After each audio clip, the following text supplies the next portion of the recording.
Chapter 4. Bingo Night Brawl. The anticipation in the air was palpable as residents of Riverside Nursing Home gathered in the large event room for the weekly bingo night. It was a cherished tradition, a time when the monotony of daily routines gave way to excitement and the possibility of winning small prizes. Little did anyone know that this particular evening would go down in Riverside history as the night of the Great Bingo Brawl. Lisa Martinez, the ever-diligent nurse, surveyed the room with a smile. She loved seeing the residents so animated, their eyes bright with anticipation as they arranged their bingo cards and lucky charms. At 85, Mildred Johnson, a retired teacher with a sharp mind and sharper tongue, was setting up her station with military precision. Her arthritic fingers moved slowly but deliberately as she arranged her daubers in rainbow order. Across the room, Albert Kowalski, the 84-year-old ex-factory worker with COPD, wheeled himself into position, oxygen tank in tow. His eyes twinkled with mischief as he winked at Lisa. "Tonight's my night, Nurse Lisa. I can feel it in my bones." Lisa chuckled, patting his shoulder. "Good luck, Albert. Just remember to breathe easy, okay?" As more residents filed in, the chatter grew louder. Dorothy Perkins, the 91-year-old social butterfly with mild cognitive impairment, flitted from table to table, spreading gossip and good cheer in equal measure. "Did you hear about Harold's golf course adventure?" She stage-whispered to anyone who would listen, oblivious to the fact that the story was weeks old. At the front of the room, Bethany, the vibrant and enthusiastic activities coordinator, was setting up the bingo machine. She caught Lisa's eye and gave her a thumbs up. Everything was ready. "All right, everyone," Bethany called out, her voice cutting through the chatter. "Let's get started. Remember, we play for fun here at Riverside. It's not about winning. It's about enjoying each other's company." A chorus of good-natured grumbles met her statement. It was clear that for many of the residents, winning was very much the point. As Bethany began calling out numbers, a hush fell over the room, broken only by the soft thud of daubers marking cards and the occasional wheeze of oxygen tanks.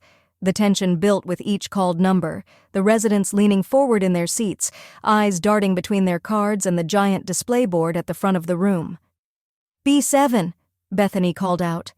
"Bingo!" Mildred Johnson's triumphant cry rang out, her arm shooting into the air with surprising speed for someone her age. Bethany smiled. "All right, Mildred, let's check that card." As she made her way over to Mildred's table, Albert Kowalski's gruff voice cut through the air. "Hold on just a minute there. I called bingo first." A murmur rippled through the crowd.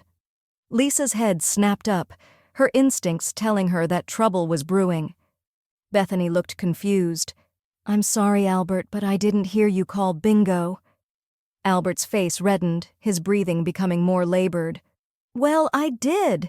You must be going deaf, young lady." Mildred's eyes narrowed. "Now see here, Albert. I called bingo fair and square. Don't try to steal my victory." The room erupted into chaos. Residents began taking sides, their voices rising in a cacophony of accusations and counter-accusations. "I heard Albert call it first." "No, it was definitely Mildred. Maybe they both got bingo at the same time?" "That's not possible. There can only be one winner." Lisa exchanged a worried glance with Bethany. This was quickly spiraling out of control. She made her way towards Albert, concerned about his labored breathing, while Bethany tried to calm the crowd. "Everyone, please," Bethany called out, her voice straining to be heard over the din. "Let's all take a deep breath and—" Her words were cut off by a sudden commotion. Dorothy Perkins, in her excitement, had knocked over her neighbor's oxygen tank. The resulting clatter sent a wave of panic through the room. "My oxygen!" Albert wheezed, his face turning an alarming shade of red. Lisa rushed to his side, quickly righting the tank and checking the connections. "It's okay, Albert. Everything's fine. Just breathe slowly." But Albert was beyond listening. His eyes were fixed on Mildred, who was clutching her bingo card to her chest like a shield. You cheater," he gasped out. Mildred's jaw dropped. "How dare you? I've never cheated a day in my life." What happened next would be debated for months to come. Some say Albert tried to wheel himself towards Mildred. Others swear Mildred made the first move, brandishing her cane like a sword. Regardless of who started it, the result was the same: all-out chaos. Daubers flew through the air like miniature missiles. Bingo cards scattered across the floor, creating a slippery hazard. Dorothy Perkins, caught in the crossfire, stumbled and fell into a table, sending dentures and hearing aids flying. Lisa found herself in the middle of the fray, trying to protect Albert from Mildred's surprisingly accurate cane swings, while simultaneously attempting to keep his oxygen tank from toppling again. "Mildred, please," Lisa pleaded, ducking under another swing. "This isn't like you." But Mildred was beyond reason. Years of pent-up competitive frustration had finally boiled over. "I won fair and square," she shouted, her voice cracking with emotion. "I'm tired of being overlooked." On the other side of the room, Bethany was dealing with her own crisis. George Thompson, the hard-of-hearing World War II veteran, had misinterpreted the commotion as some sort of drill. He was now attempting to organize an evacuation, shouting orders that no one could understand. "Fall in, men," George bellowed, his hearing aid squealing with feedback. "The enemy is upon us!" Amidst the chaos, Harold Fisher, the resident with early-stage Alzheimer's, calmly continued to play bingo. He marked his card with precision, oblivious to the mayhem surrounding him. The situation might have continued to escalate if not for an unexpected intervention. Frank Sullivan, the 78-year-old former jazz musician with Parkinson's, wheeled himself to the front of the room. With trembling hands, he picked up a microphone that had fallen in the scuffle. And then he began to sing. His voice, though shaky, carried the smooth tones of a lifetime of performances. The melody of "What a Wonderful World" filled the room, cutting through the noise and confusion like a warm knife through butter. One by one, the residents paused in their actions. Mildred lowered her cane, her anger giving way to confusion. Albert's labored breathing began to slow as he listened to the familiar tune.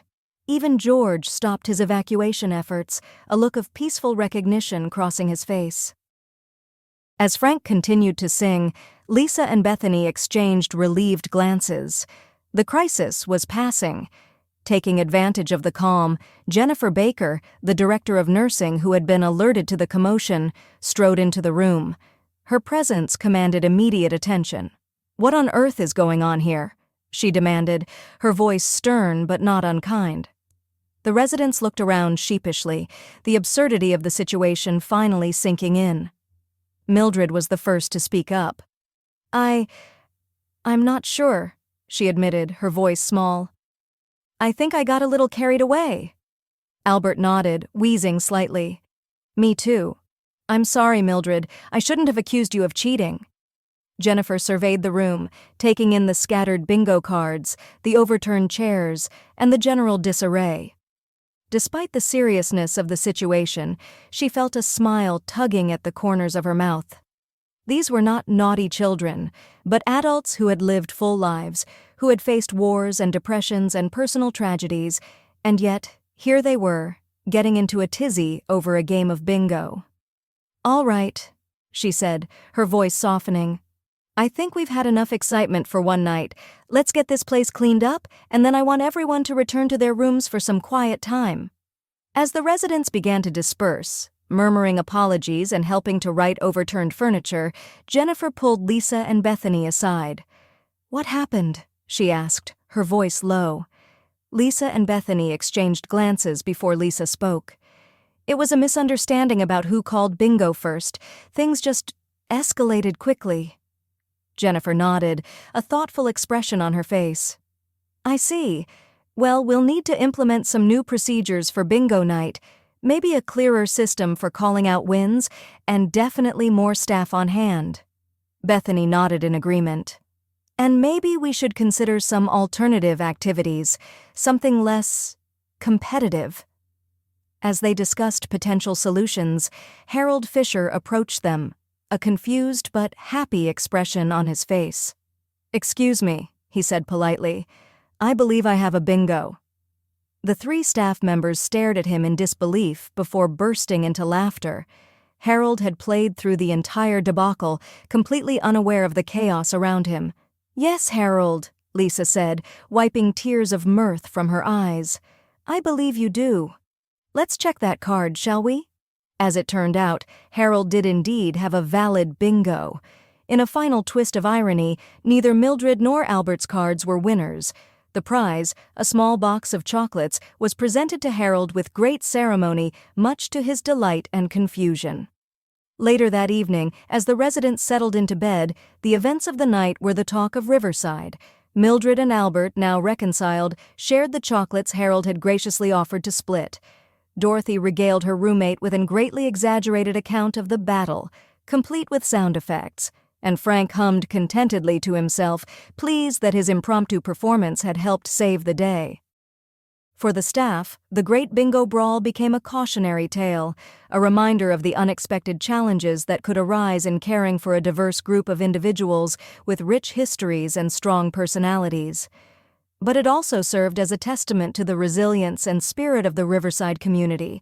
In the face of conflict, they had found a way to come together, to find harmony in the chaos. As Lisa finished her nightly rounds, she paused at the nurse's station, a small smile playing on her lips. Yes, the bingo night had been a disaster. Yes, there would be incident reports to file and new procedures to implement. But in the end, it was just another day at Riverside, unpredictable, challenging, and never, ever boring. She picked up her pen and began to write in the logbook. "Bingo night got a little out of hand. Residents are fine, just a few bruised egos. Note to self, hide Mildred's cane before the next game night." With a chuckle, she closed the book. Tomorrow would bring new challenges, but for now, peace had returned to Riverside. And who knew? Maybe the Great Bingo Brawl would become the stuff of legend, a story to be told and retold, growing more outrageous with each telling. In a place where every day could feel the same, sometimes a little excitement, even if it came in the form of flying daubers and misplaced hearing aids, wasn't such a bad thing after all.